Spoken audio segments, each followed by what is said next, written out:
Sabe, posicionamentos, eles são importantes. E a banda pode fluir junto comigo, vamos junto, vamos. Posicionamentos, eles são importantes.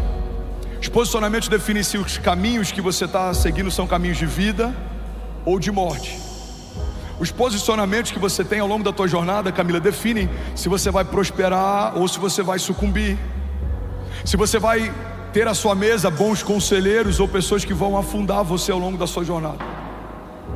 O seu posicionamento repele pessoas que têm a motivação errada e aproxima pessoas que vêm debaixo de uma motivação pura. O seu posicionamento fala muito a respeito daquilo que você ainda vai viver com Deus. Se você é fraco no seu posicionamento, você vai ser fraco durante os seus desertos, você vai ser fraco durante o seu dia mal. Mas se você for encontrado forte e posicionado no seu dia mal, não há quem possa te parar. A gente olha para a história dos heróis da fé e Hebreus 11 fala sobre homens que, independente do cenário que estavam, independente da geografia que ocupavam, independente daquilo que se levantava, o posicionamento deles não mudava. José era fiel ao Senhor antes de ser vendido como escravo. José era fiel ao Senhor enquanto estava no cativeiro. José foi fiel ao Senhor quando foi levado a um palácio.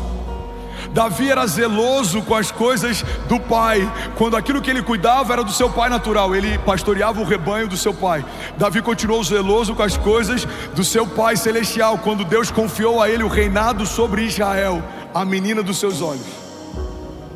Abraão foi ousado para sair do seu lugar de conforto e do meio da sua terra e do meio da sua parentela, mas ele também foi ousado quando precisou recomeçar e dar destino para alguém que ele levou por engano para a sua jornada de fé. Ele precisou ser ousado para permanecer, ele precisou ser ousado para confiar, ele precisou ser ousado para entregar o seu único filho quando Deus o pediu. Irmão, você percebe uma característica comum em todos os heróis da fé: o posicionamento que eles tiveram no início é o mesmo posicionamento que eles tiveram durante a sua jornada, e é o mesmo posicionamento que eles tiveram no final dela. A Bíblia diz que melhor é o final das coisas do que o início delas. Então o que eu quero falar nessa noite é que a história que os seus filhos vão contar a teu respeito não fala a respeito dos desejos que você tem, não fala a respeito das vontades que você tem, não fala a respeito dos planos que você tem, nem das intenções que você tem, porque tudo isso é secundário. A história que os seus filhos vão contar a teu respeito fala a respeito do posicionamento que você tem. Porque não adianta eu querer mudar o mundo se eu não consigo mudar a minha casa. Não adianta eu querer afetar uma nação se eu não consigo afetar a cidade onde eu estou plantado. Irmão, não é sobre o quanto eu quero alguma coisa, é sobre que tipo de posicionamento eu tenho para que aquilo que eu desejo aconteça. Alguém está comigo aqui? Diga amém. Não é sobre posição também. Durante muito tempo, dentro da igreja, homens lutaram por posições.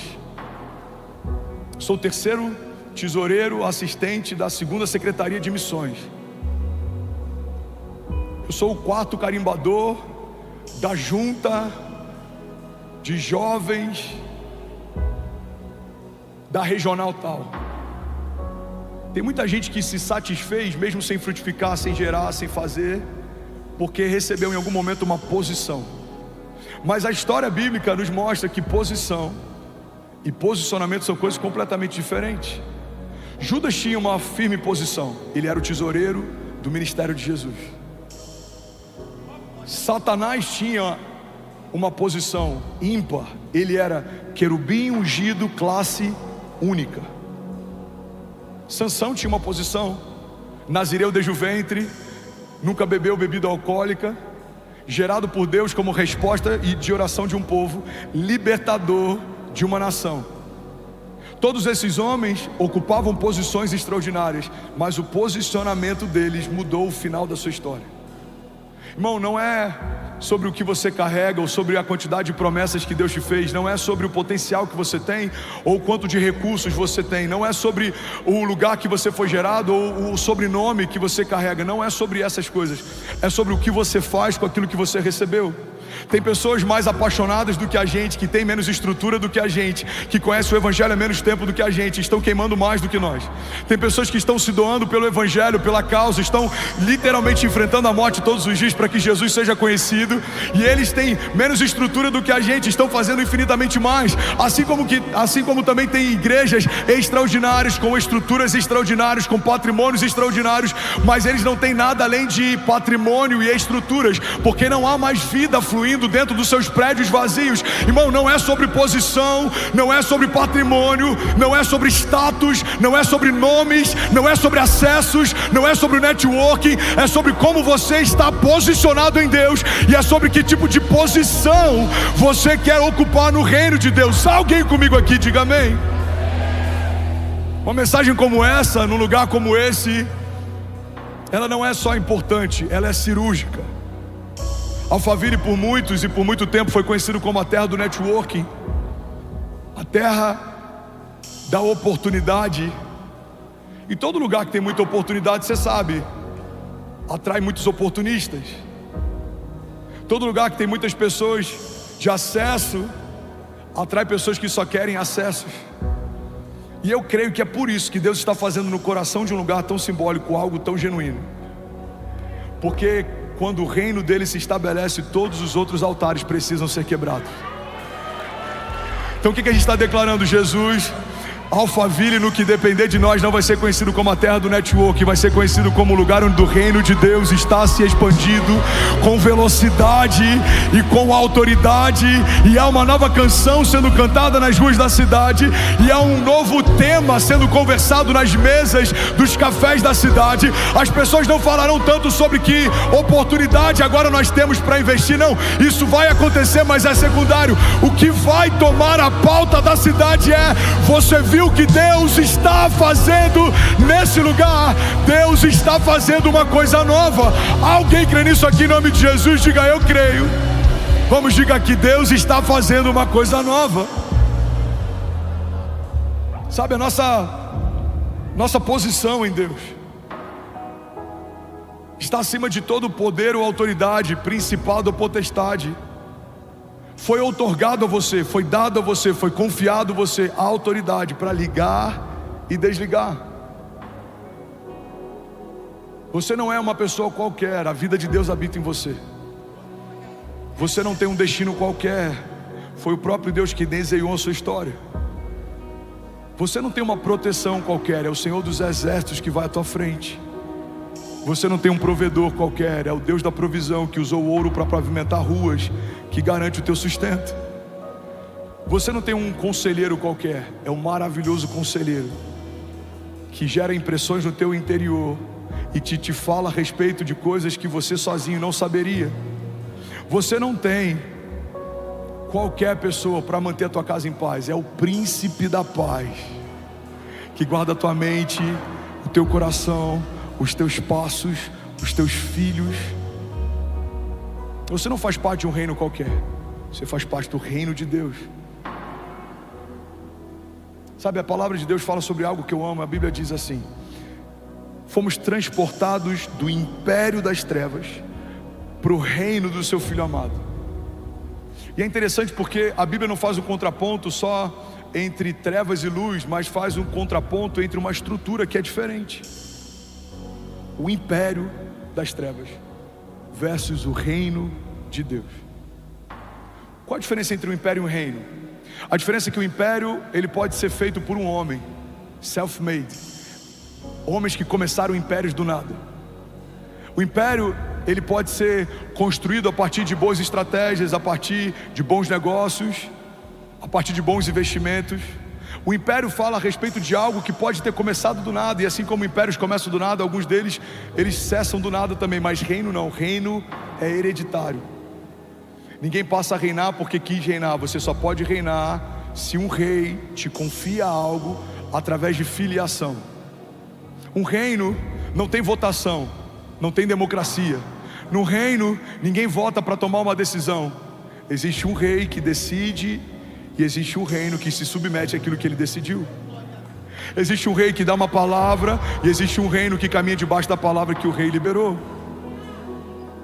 O império não, o império você pode ter conselhos. Você pode ter um conselho fiscal, você pode ter um conselho executivo, você pode ter um conselho patrimonial, você pode ter pessoas que têm acesso e que te dão opiniões. Do reino não, o reino você tem um rei que não divide espaço com ninguém. Sabe, a Bíblia fala que nós fomos transportados de um império de trevas para o reino do seu Filho amado. Ou seja, você foi implantado no reino, e esse reino tem um rei, e esse rei tem uma agenda, e essa agenda governa sobre a tua agenda, e esse rei tem uma vontade, e a vontade dele é melhor do que a tua vontade, e esse rei tem planos, e os planos dele são melhores que os nossos planos. Esse reino, ele tem um rei, e esse rei tem a última palavra, e a palavra dele é melhor do que a nossa, a palavra dele é mais poderosa do que a palavra de médicos, porque médicos podem dizer, os seus dias estão contados, mas a palavra final vem da boca do nosso Deus. É melhor do que a palavra de especialistas podem dizer, os dias são maus, mas a palavra que sai da boca de Deus e dos querubins que estão em torno do seu trono é, toda a terra está cheia da glória de Deus. Existe uma palavra na boca do povo, alguns estão criticando, reclamando, se movendo, mas só uma palavra da boca de Deus é suficiente para que a terra sem forma e vazia comece a ser invadida por vida e por luz. Irmão, olha para mim em nome de Jesus. Você faz parte de um reino em que uma palavra é suficiente para liberar o seu destino. E ainda assim, a gente se abate quando ouve a opinião de alguém. Tem gente que já ouviu de Deus várias vezes uma promessa, mas na primeira opinião de alguém, você já se abate, desanima, se entristece. Tem pessoas que já ouviram inúmeras vezes, inúmeros cultos, em inúmeros momentos no teu secreto: eu te amo, eu te quero, eu te separei, eu te ungi, eu vou fazer, eu vou abrir, eu vou cumprir. Mas vem uma pessoa e diz, não vai acontecer. A gente toma posse mais de uma palavra contrária, liberada pela boca de um homem, do que uma promessa que foi feita debaixo dos céus pela própria palavra de Deus. Igreja de Jesus, olha para mim. Posicionamento gera milagre. Você precisa decidir. Você vai se mover debaixo de uma promessa de Deus ou debaixo da opinião de alguém? Você vai se mover em busca de acessos e networking, ou você vai ter o firme entendimento que Deus te dá enquanto você dorme?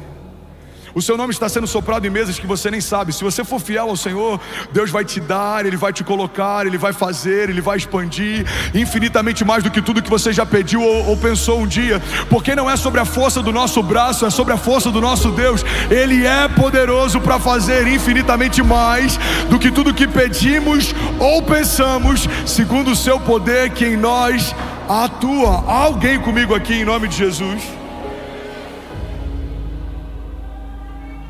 Ainda bem que eu vim, Jesus.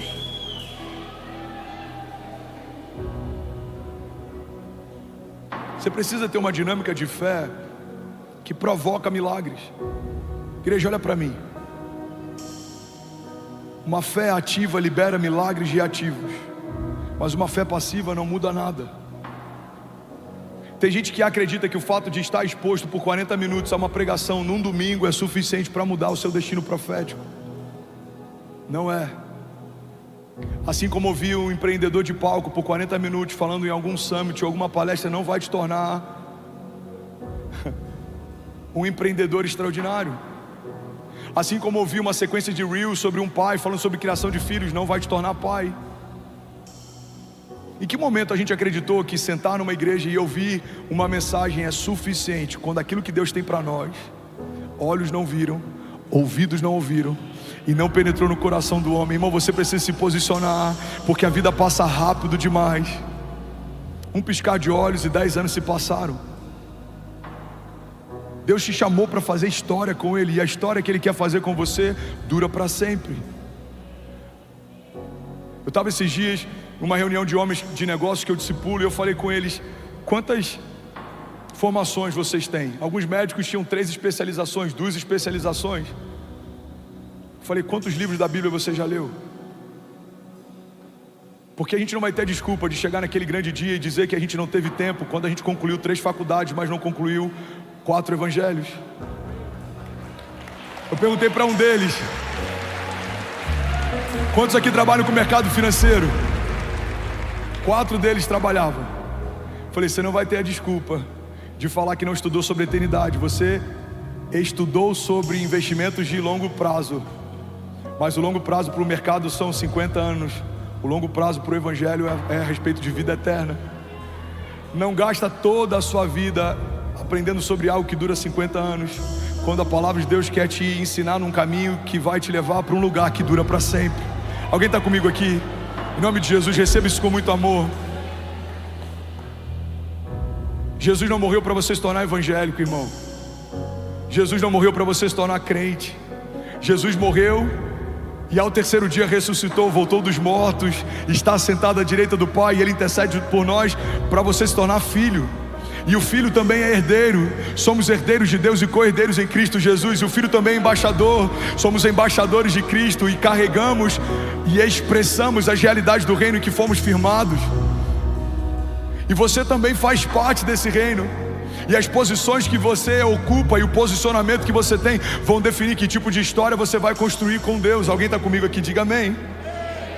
2 Crônicas 7,14 diz assim: se o meu povo, que se chama pelo meu nome, se humilhar e orar e buscar a minha face e se afastar dos seus maus caminhos, dos céus eu ouvirei, perdoarei o seu pecado e curarei a sua terra.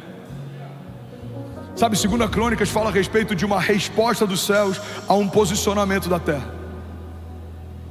A Bíblia diz: se o meu povo se humilhar e buscar e clamar e se arrepender. Aí vem a segunda parte, que é a resposta dos céus para a terra: eu ouvirei dos céus, perdoarei os seus pecados e sararei a sua terra. Malaquias fala: eu abrirei as comportas dos céus e derramarei sobre o meu povo bênçãos sem medida, de tal maneira que os seus celeiros não comportarão. Mas é uma resposta a um versículo anterior: trazei a casa do tesouro dízimos e fazei prova de mim. Filipenses 4,19, Deus diz: o meu Deus, Paulo está dizendo para a igreja de Filipenses: o meu Deus suprirá todas as necessidades de vocês segundo as suas riquezas em glória. Mas Filipenses 4,19 é uma resposta a Filipenses 4,18 e 17. Paulo está dizendo: porque vocês financiaram a expansão do reino de Deus no momento mais difícil, eu quero profetizar algo sobre vocês: o meu Deus suprirá todas as necessidades de vocês segundo as suas riquezas em glória. Irmão, toda resposta dos céus é uma resposta a um posicionamento da terra. A oração do Pai Nosso, ela fala a respeito dessa dinâmica: Pai nosso que está nos céus, santificado seja o teu nome, venha a nós o teu reino e seja feita a tua vontade, assim na terra como é feita nos céus.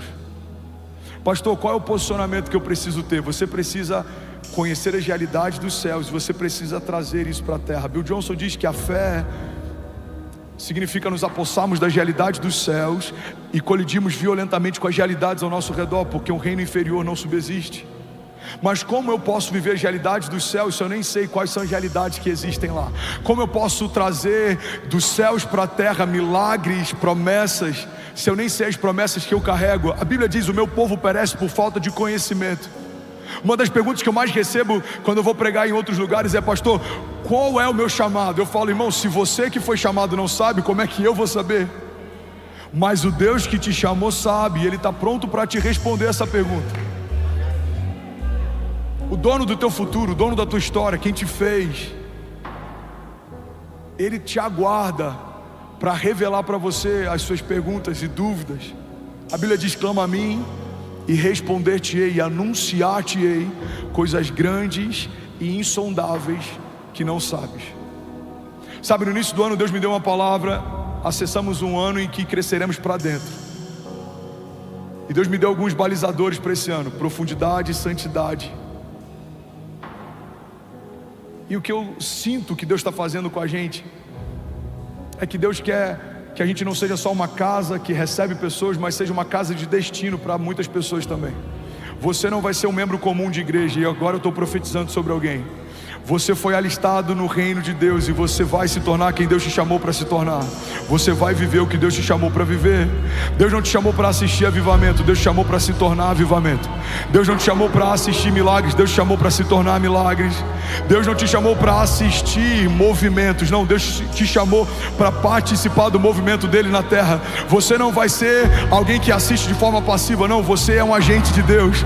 Você foi curado para curar, você foi liberto para libertar, você foi salvo para salvar, você foi encontrado para encontrar. No teu dia mal, o bom samaritano te encontrou morto, ferido, mas ele te colocou nos braços e te levou até uma hospedaria, e ele pagou a dívida, e ele derramou azeite sobre as suas feridas, e ele colocou vinho sobre elas, e ele agora está te chamando para fazer isso com pessoas feridas também.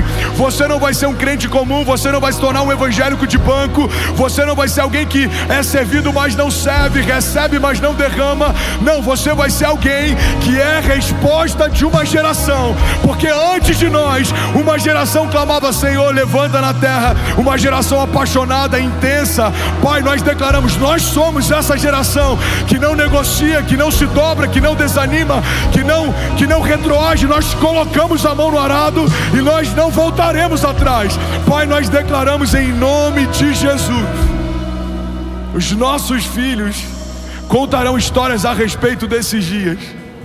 Nós não somos uma casa de evento, nós não somos um clube social, nós não somos um lugar onde milagres acontecem esporadicamente, não. Muito prazer, nós somos a igreja de Jesus e nós governamos em glória, em retidão e em justiça. Nós andamos sobre as águas com Ele, nós caminhamos debaixo da nuvem dEle, e as portas do inferno não prevalecerão contra nós. Alguém aqui em nome de Jesus? Aleluia! Aleluia! Jesus! Alguém feliz com Jesus ainda? Sabe, Deus não me chamou para construir muros. Deus não me chamou para alienar pessoas. Deus não me chamou para entreter famílias. Deus me chamou para liderar um povo. E a gente vai viver algo que a gente nem sabia que existia. Eu vejo Deus levantando intercessores nas madrugadas, pessoas que nem sabem ao certo como é intercessão. Mas você vai falar: eu não sei, eu não consigo dormir. Aí você vai lembrar desse culto e vai falar: eu acho que é aquilo que o pastor falou.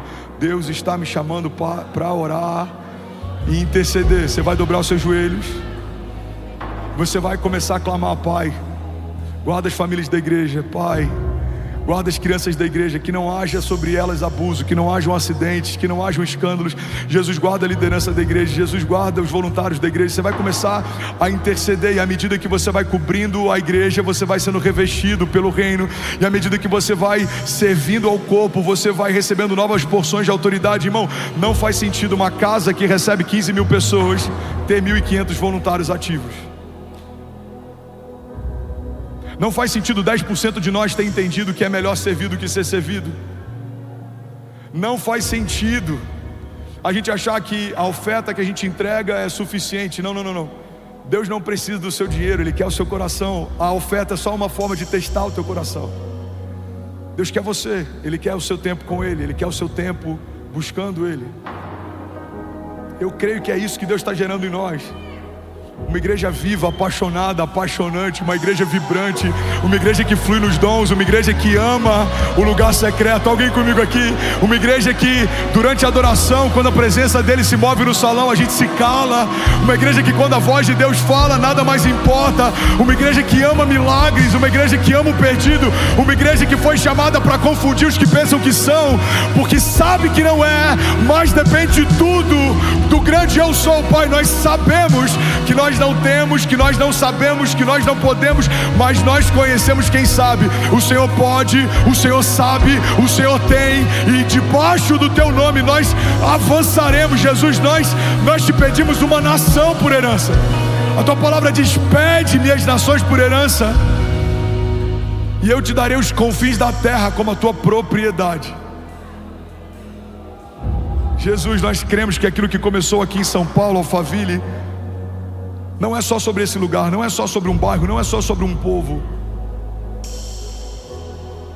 Eu creio, Jesus, numa onda de avivamento. Eu creio, Jesus, numa onda de santidade, de pureza. Eu creio, Jesus, que teremos milhares e milhares e milhares e milhares e milhares de intercessores.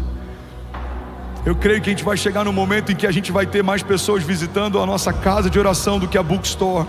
Eu creio que vai chegar no momento em que pessoas vão vir de madrugada, não por conta do pregador do dia, mas vão vir porque na torre de oração existe unção de Deus e vida de Deus, e há um fluir sobrenatural. Jesus, eu creio que haverá um tempo em que prefeituras investirão em frotas para trazer doentes dos hospitais, e eles serão mais curados dentro da igreja do que em centros cirúrgicos. Jesus, eu creio que nós nós veremos o cumprimento das tuas promessas para esses dias. Jesus, eu creio que não haverá espaço auditório suficiente para comportar aquilo que o Senhor irá fazer. Pai, eu creio que o óleo que é derramado dos céus, ele não vai parar, ele não vai parar. Alguém crê nisso aqui em nome de Jesus? Diga amém. Aleluia, glória a Deus. Você que é médico, se posicione. Pega um dia da tua semana e sirva pessoas sem custo. Você que é empresário, sirva, se é servido em tudo. Eu lembro de um empresário que a gente tinha no Rio, que ele é dono de uma rede de mercados, ele servia no estacionamento. E um dia a gente falou: meu irmão, você quer servir em alguma outra área? Você já está há tanto tempo aí, você fica no sol. Ele falou: não me tira a única oportunidade que eu tenho de servir alguém, porque eu sou servido em tudo a minha semana inteira. Eu chego no escritório: tudo bom, seu fulano? Eu entro na minha sala, cafezinho, seu fulano. Eu marco reunião, já estão te esperando, seu fulano. O único lugar que eu posso servir alguém é aqui, não me tire isso. Esse cara entendeu. Você sabe o que eu amo na igreja de Jesus? Alguém está comigo ainda? Diga amém. A igreja é o único organismo social, Everton, em que um CEO de uma multinacional recém-convertido vai ser discipulado pelo porteiro do prédio que ele é dono. Você pode ser o CEO de uma multinacional, você é novo na fé,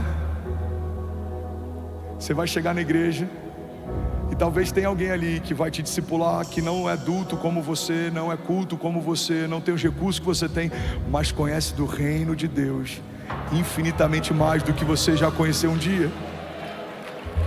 No reino de Deus a hierarquia não é pelo que você possui, é pela posição no reino de Deus em que você está. Alguém comigo aqui?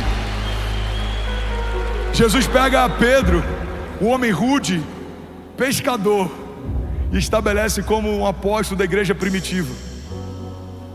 Ele poderia ter pego os homens doutos da época, ele poderia ter pego os homens cultos da época, mas não, ele pega alguém que era braçal, para que não haja em nós a desculpa de que não fazemos porque não podemos. Não, nós nunca poderíamos fazer o que fazemos com Deus. Nós só fazemos porque é Ele quem faz através de nós. Então, se você está aqui, irmão, recebe isso com amor e ouve com muita atenção o que eu vou te falar. Se você está dentro de um avivamento, a medida na prestação de contas é maior do que quem nunca experimentou o que você está experimentando. Porque você está no meio de uma onda de avivamento. Enfermos estão sendo curados, cativos estão sendo libertos, pessoas estão sendo salvas. Ano passado foram 15 mil pessoas reconhecendo Jesus em um ano. Esse ano, cadê o pastor Danilo? Eu nem sei como que está esse ano, eu não tenho noção. Se puder ver quantas pessoas já aceitaram Jesus até agora. A gente está entrando em maio, já são milhares de pessoas reconhecendo Jesus. Irmão, ano passado, 1/4 de todas as vidas que foram mergulhadas nas águas em toda a Lagoinha Global, em 30 países, 700 campos, 1/4 foi só na Lagoinha Alphaville. Você tem noção do que Jesus está fazendo aqui? Agora a pergunta é: onde estão os discipuladores? Onde estão os mestres, os apóstolos, os pastores? Deus está chamando você. Existe um povo. Existe um povo. E eu vejo pelos olhos da fé caravanas se movendo de outros estados. Eu vejo pessoas vindo de outras nações. Eu vejo pessoas vindo aqui em busca de respostas, outros em busca de cura, outros em busca de um milagre. E quem vai recebê-los? Levante sua mão, declare comigo, diga: eu e a minha casa. Quem vai tocá-los, eles serão curados. Vamos, levante suas mãos, diga: eu e a minha casa. É o seu toque que vai curar o enfermo, é a tua palavra que vai libertar o cativo, é o teu sermão que vai trazer vida àqueles que estavam abatidos. Irmão, é você, Deus quer usar você. Deus vai usar tudo que Ele derramou em você, todo dom, todo talento, toda unção. O que Deus te confiou, não te confiou à toa. Você tem comunicação, Deus não te deu comunicação só para falar no teu Instagram, não. Deus te deu comunicação para você comunicar as boas novas. Você sabe gerar recursos, Deus não te deu gestão de recursos só para você, não. Deus quer que os recursos que você multiplique sejam para pessoas como a vida do Miguel, orfanatos que a gente ainda não construiu, nações que a gente ainda não acessou, lugares que ainda não tem a Bíblia traduzida. Alguém comigo aqui em nome de Jesus? Só na China, irmão, ano passado, A nossa igreja enviou 700 mil Bíblias em chinês foram produzidas na China. Alguém pode dizer glória a Deus por isso?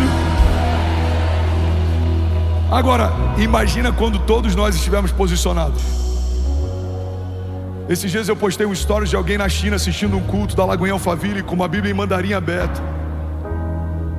E aquilo me tocou, irmão.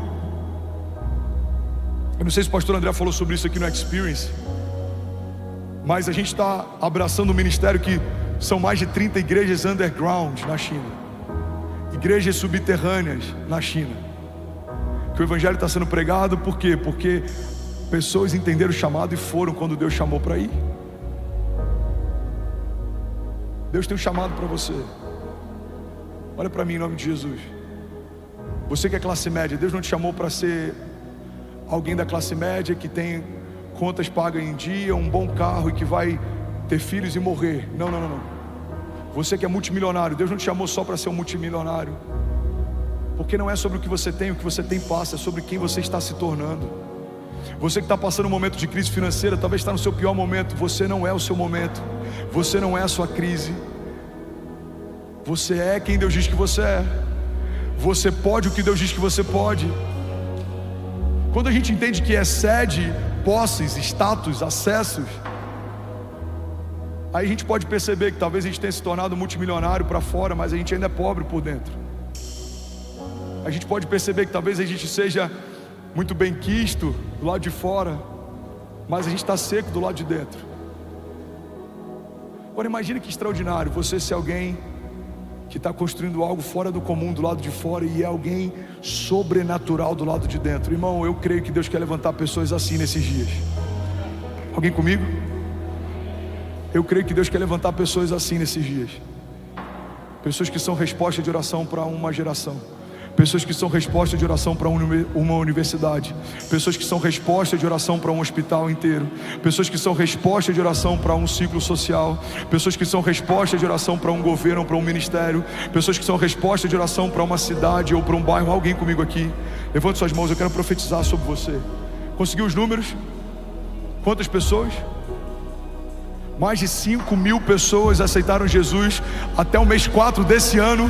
Uau, você pode celebrar Jesus no seu lugar.